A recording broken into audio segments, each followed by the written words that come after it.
Hi guys, it's Alicia here from my work basket, back to do another Friday flip with you this week.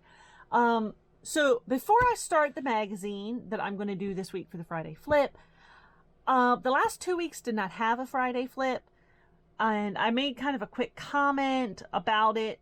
Honestly, I'm not entirely sure where YouTube put said comment, so I'm not sure who saw it, but 2 weeks ago, I recorded a whole series of Friday flips, 3 magazines that all went together back to back. And then I went to upload them and edit them and all that. And they were really, really shaky. I don't know why. I have camera stabilization. I was using the same mount I always use. I don't know if they accidentally got recorded in a different setting with stabilization turned off, but they were just way too shaky for me to actually use and show you the magazine. So that was right before I went away for the weekend, and I did not have time to re-record anything before I went away. And then when I got back, I didn't have time to record anything for this past week for Friday Flip. So I am starting back fresh for the Friday Flip. I'm not re-recording those magazines. I don't like to re-record a Friday Flip because then I feel like my responses to what I'm seeing are not authentic. I like to do a magazine that I personally either haven't flipped through in a long time or that is new to me, so that you're essentially seeing things more or less at the same time I am. They are pre-recorded, they're not live, but your reactions that you're seeing as you see them and as I see them as I flip pages are authentic. I'm seeing them again for the first time. So I don't like to re-record them. So I have to figure out what I'm going to do about the ones that didn't work and how to kind of redo the same idea for you with different magazines.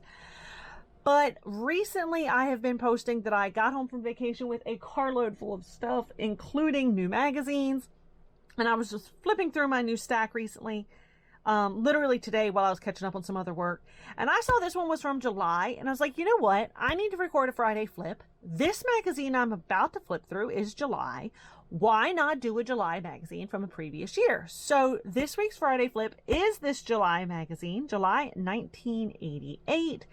I am using a completely different camera setup than I usually use for Friday flip to try to help make sure you get a good view and that it's not shaky, since I can't figure out what the problem was. And hopefully I can pull off this video with you getting a good view of everything and me not knocking the camera over. I really need kind of a better mount for doing these table shots and haven't picked one. I don't do enough table shots to really, put that much work into it, but hopefully we get through this whole video without me knocking the camera over on top of everything. So we are doing Crafts, July 1988. My mom actually subscribed to this magazine for a short while I was a kid. That would not have been 88 though. That would have been probably around 94, 95 would be my guess. But so I love magazines that feature a variety of crafts. I love them more than when it's like just quilting or just cross stitch or just whatever. But this one clearly has a patriotic theme. It is July after all. So let's see how this camera mount idea works out. So they start with 4 season accents, gloriously refreshing new acrylic colors. Those are really pretty colors. That's kind of my general go-to color scheme right there.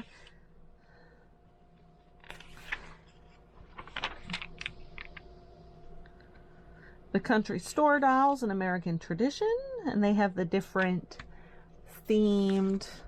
This page, there seems to be a little bit of glare all the way over here on the far corner, so you can see there's a mother showing it to her daughter. I like the Salt Box Girl. That one's cute. The Morton Salt Girl. An ad for Wally R paint supplies.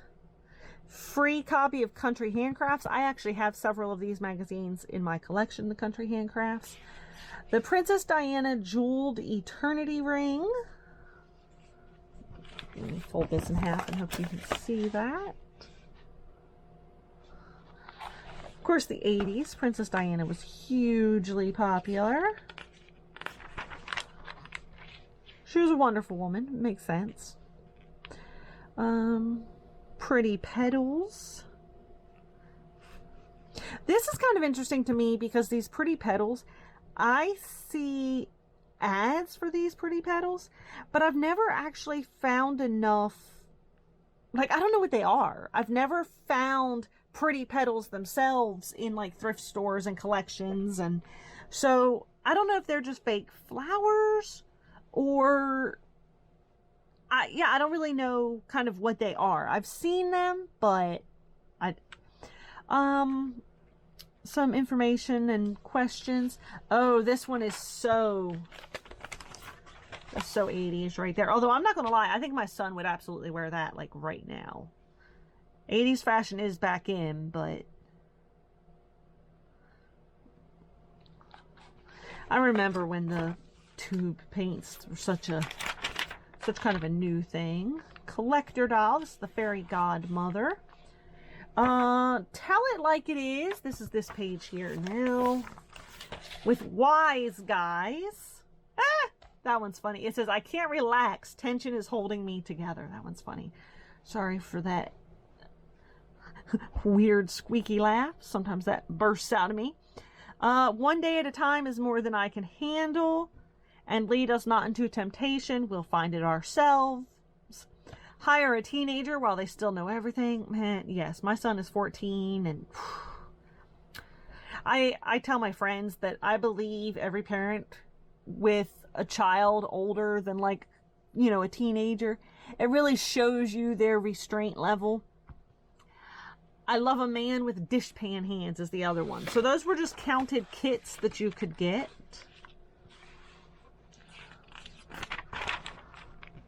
Clockwatch and Clancy. This is a project. An ad for oil paints that mix and thin with water. Pelican Master Color. Your totally new and revolutionary non-iron, the fabric marker. We actually have some of these. They still, of course, still sell these. My son got really into decorating his own t-shirts a couple of summers ago, and he bought a pack of these. Here is a section for solving craft problems. I would like to use small molds and clever shapes to make soap, but have been unable to find a soap recipe. Can you provide instructions including how to color the soap? And it goes into a little bit of information about actual lye-based soap.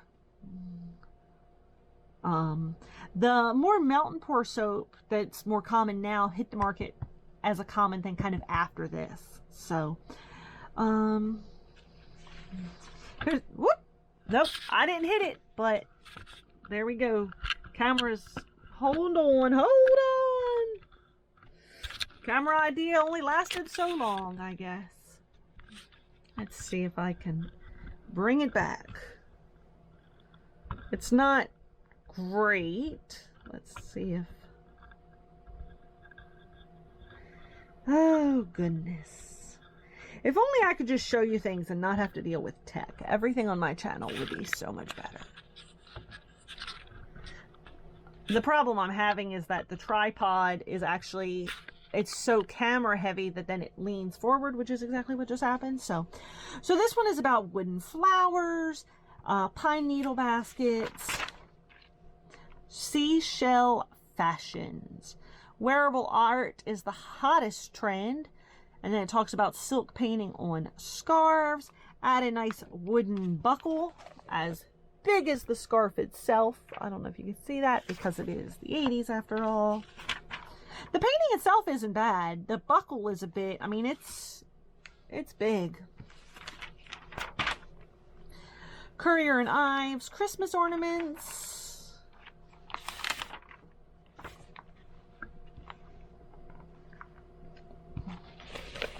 I'm trying to go a little bit faster than usual on some of this for the Friday flip because this video is already at 9 minutes long and I've barely started the magazine. So some of the ads that may not be particularly amazingly interesting, I'm kind of trying to skip a little bit so this video isn't like an hour long. Oh, this is neat. They show you how they make acrylic paints. I don't know about you if you remember the... There was a video of how crayons were made where a kid stares at a crayon and it zooms into the crayon and then zooms back out and it's at the crayon factory. That was my favorite video when I was a kid. I loved that. So this is kind of neat to see how they do and paint the and make the paint. And then it goes into a pattern, not a pattern, but a thing to make these bunnies. They're paper mache bunnies, and they've just been painted this way. I feel like the 80s was really the top of the time of buy this and paint it. It's when crafts really got more crafty and took a lot less skill and know-how. Not that it doesn't take know-how to paint. I don't want anybody to get offended. But they took kind of a turn into a lot more ready-made items versus an older magazine would actually have you modeling something to make the paper mache bunny to then do something to it. So I feel like the 80s is when it took that step to buying supplies and making something with it, as opposed to doing a lot more of the hands-on steps yourself. There's a buyer's guide for paint. Some book suggestions, a craft quickie of braiding, kind of a knotting technique to make sunglass chain. My leg itches, I'm sorry if you hear me kind of grumping. For some reason, every single summer, I get mosquitoes or a mosquito in my house, and I wake up with like mosquito bites on my feet and ankles every morning. I never see a mosquito, but I've got the bites every day. All right, so just some information about, so Barbara Brabeck, I'm not entirely sure how you pronounce it. I've only ever read it in print. She used to be the name in selling your handmade crafts. She had articles like this in this magazine, and I believe several others. And she also wrote several books on the subject. She used to be the queen of selling crafts items. She's always, in my opinion, had really good advice. Unfortunately, most of her books are outdated now with the subject of online selling, but she was just a whiz. She had amazing advice for her time. I need to really kind of look into her and see if she's still writing or if she's still doing anything new, because her stuff was always just really good advice. And she has said some really good things that I've read over the years about how to price your materials and how to price your work and the importance of pricing it fairly and things like that. So there's an ad for Charles Craft Fabrics. Bandana barbecue. This is a very 80s idea, but I think this is something you could also totally re-see again today. They've got the placemats, the chair covers, which that's a cute idea to just pep up folding chairs. That would be great even for like Thanksgiving.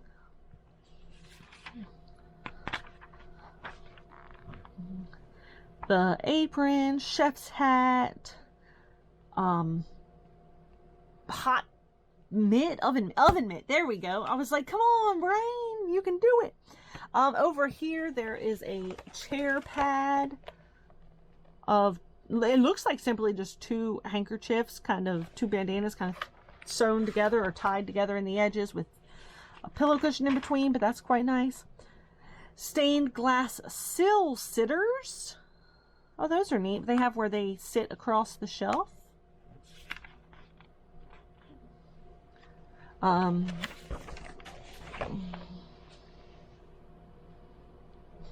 There's one. I've absolutely had parties similar to that where everybody was doing kind of that type of thing. So totally Tulip Kids, and they talk about how they do that. Here's craft Q&A. Can you suggest a mail order source for dried natural materials such as pods, cones, etc.? Mail order source for Koran Dazzle-Air yarn. Oh, I love Dazzle-Air yarn. Dazzle-Air yarn is no longer made, at least not as far as I have ever seen. But Koran, if you were to ever watch this, bring it back, bring it back. It's so wonderful. So I love Dazzle-Air yarn. I buy it every time I see it in like any variety of craft, craft thrift store, craft flea market. Anytime I see old Dazzle-Air yarn, I buy it because it's just truly, it's one of my favorites. I love it. I don't think I have any handy or I'd show it to you, but if you've been crafting long enough, you've seen it, you know it, you probably love it too. So then this page is all just ads. And again, I'm kind of skipping some of the ads just so this video isn't like 100 hours long. I have so many mosquito bites. My legs are super itchy. And this is a Quilters Festival. I'm trying to see if, so you can see, hopefully they're big enough for you on a I'm afraid if I bring them too close to the cameras, I'm going to knock everything over. They are, it's a quilter's festival. I can't really get that one on there. And then I didn't want to not do a video this week. This is going to be sideways, but this quilt is worth kind of looking at sideways or not. I didn't want to not do a Friday flip, but with the combination of this weird stability problem and everything, I just kind of, you know, this is less than ideal, but the Texas Star sweatshirt dress, the sweatshirts. And then this page is all just ads, nothing too particularly mind-blowing on that side.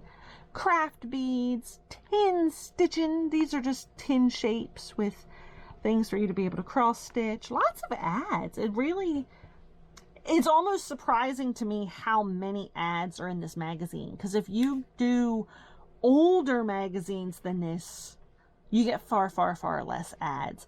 There's some additional know-how over here with just like help and advice, and it says to sew buttons to heavy garments with elastic thread. The buttons stay on longer and they are easier for the wearer to use since they aren't sewn on too tightly. So just little tips like that.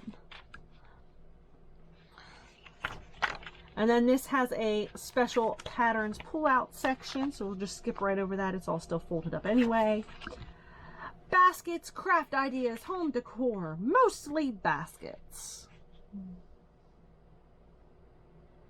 Oh, interesting. So this was a home party plan, but with baskets.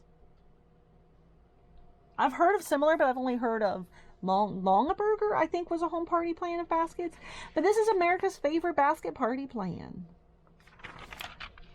The Clown Convention. I'm going to skip through this one probably a bit quickly, but there's some clowns here. It's the mouse clown from the front. I thought he was really cute.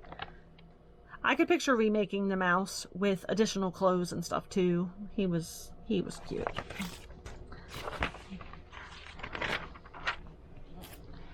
And instructions. Ulysses S. Bear wants you to make him. He is cute. He is, I mean, he's sewn with craft fur, and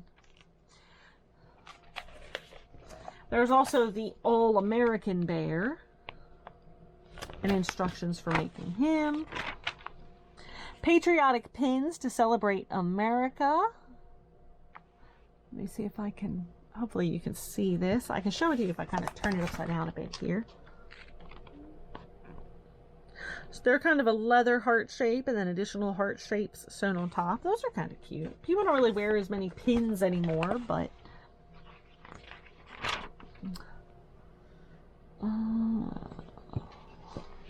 to remind your visitors and neighbors that this is the year to vote, cross-stitch traditional political party donkey and elephant symbols on a vinyl mailbox cover. So the reminder, the donkey says vote, your vote counts, and this is 1600 Pennsylvania.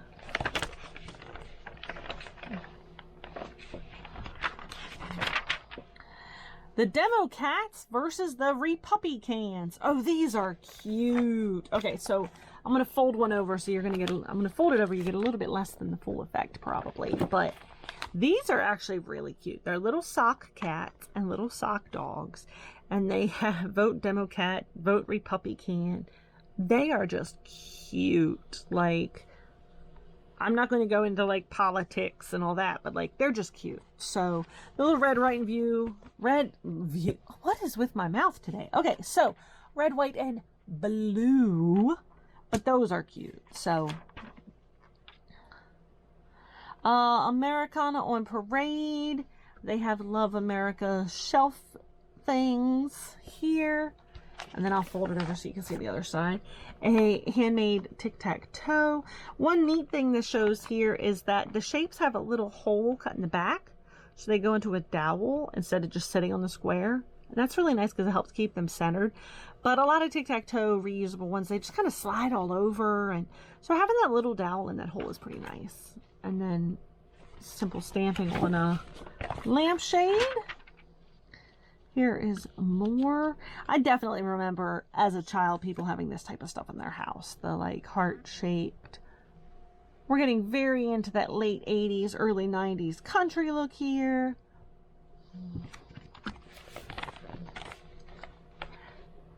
The late 80s, as far as my magazine goes, I only just in about the past year to 2 years added kind of the late 80s and 90s into my magazine collection. I used to not go any newer than about 1985. I tried to not really go any newer than 1980. But in recent years, I've added those as well. Here's Counting Stitches, and it's a bib with just little designs. So the later 80s and the early 90s are really fairly new to my collection. Generally now, I do still only buy up to about 1990, unless it's a special issue or a special magazine that I really like. I'm going to try and see if I can show you these guys. The old bags, bag holder. I think that's quite funny. So I can't, there's a polar bear pattern up here, but I can't really bend the thing to show you quite. These animal bibs are neat, the way they're shaped. And a broom cover pattern. One of my friends recently asked me about broom cover patterns, and the interesting thing is I can only so far find ones like that where you send away for the pattern, not where the pattern is in a magazine. But that one is super cute. I'm trying to see the best. If you look at it, I don't know if you probably lose something going sideways, but this one is a little girl with a kerchief and hair, and she's holding her cat, and she's in this cute old dress. That one's cute. Like, you see a lot of like ducks and bunnies and, you know, the geese, all that kind of stuff. But that one's really cute the way it looks like a little girl.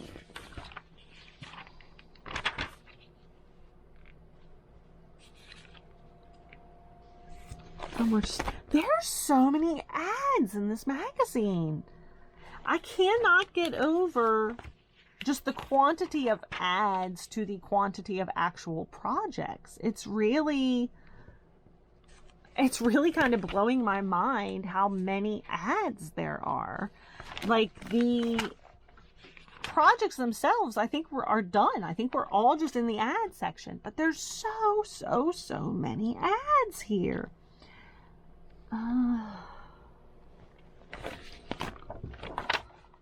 Here's more broom covers. Again, send away kits, send away patterns, miniature furniture, dollhouse size cloth dolls.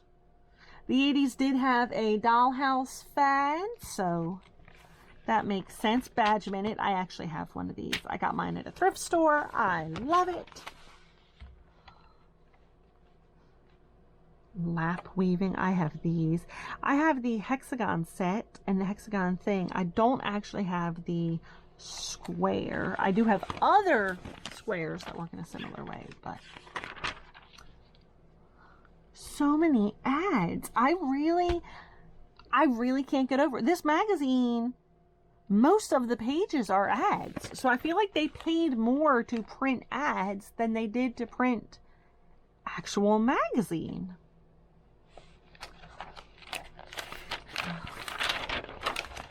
I'll just go one page at a time here now.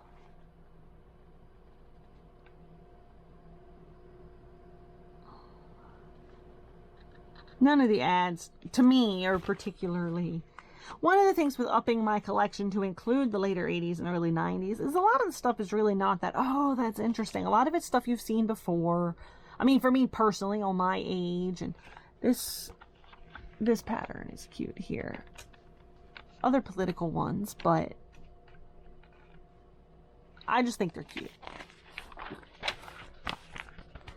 It is kind of interesting how now people are more political, but you see less of that type of stuff. Like, I don't think I've seen somebody put a donkey or an elephant on their mailbox. You know, I don't see people with stuffed animals for it.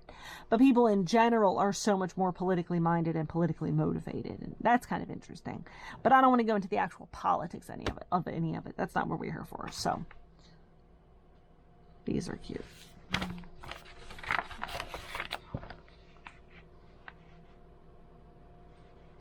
Yeah, so adding these later magazines, it's not particularly, I mean, $2.99 each for thread. That's kind of about what I pay now for the cheaper stuff. So they're not as entertaining to me as the older magazines, because you see an older magazine advertising thread for 10 cents. It's like, wow, that's impressive. But still, these are still kind of more ads. And then we get in some final instructions. I really can't get over how many ads are in this magazine. Like, it's really more ad than magazine. Here's a recipe for paper mache. I mean, it looks like clay, but it says, did you know paper mache? Yeah, so let's chat. I guess these are just different little things, but there's a recipe for clay here. And more ads. So many ads. Here's a bizarre items and stuff coming up in the next one. This is neat. Plastic canvas. It's like a fancy little living room. Painters, of course, you can still buy these. And then that is that. So the Mary Mouse Book of Toys. I think these are kind of cute. So that is that. The newest Friday Flip, Crafts, July 1988. The real takeaway for me from this magazine was how many ads there are. I just felt like this was so many ads. So many ads. It really blew my mind how many ads are in this issue. So that's that. You know, chat with me in the comments. That's the whole point of Friday Flip. Chat with me in the comments about what from this magazine do you notice? What do you remember? What jumps out at you? What do you find interesting? What do you think is cute? Were you also just absolutely mind blown by the quantity of ads in this issue? I do hope that the angling and all works out. I'm sorry that the camera angle is a little bit less than perfect. I'm going to have to figure out a better system moving forward for the Friday Flips. But I thank you for watching, and I hope you have a great day.